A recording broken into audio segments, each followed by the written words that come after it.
Hello అందరికీ. Pesarattu lovers ఎవరైనా ఉన్నారా? అయితే ఈ వీడియో మీకోసమే.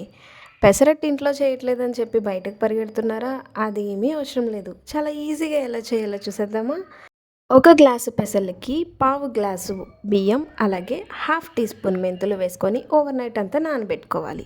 అవి బాగా నానిన తర్వాత మిక్సీ జార్లో వేసుకొని అందులోకి చాప్ చేసి పెట్టుకున్న అల్లం అలాగే 3 పచ్చిమిర్చి లేదా ఎండుమిర్చిని వేసుకొని బాగా మెత్తగా గ్రైండ్ చేసుకోవాలి. ఆ గ్రైండ్ చేసుకున్న దాంట్లో మనకు టేస్ట్కి సరిపడా సాల్ట్ వేసుకొని దాన్ని బాగా వేడిగా ఉన్న పెనం మీద నేను చూపిస్తున్న విధంగా చాలా పల్చగా స్ప్రెడ్ చేసుకోవాలి. ఆ స్ప్రెడ్ చేసుకున్న దాని మీద కొంచెం జీలకర్ర, సన్నగా కట్ చేసి పెట్టుకున్న ఉల్లిపాయల్ని వేసుకోవాలి. మీకు కావాలనుకుంటే కొత్తిమీర, పచ్చిమిర్చి, క్యారెట్‌ని కూడా వేసుకోవచ్చు. సో, దాని మీద ఇలాగ చుట్టూ ఆయిల్ వేసుకొని 2 వైపులా అట్టుని బాగా కాల్చుకోవాలి.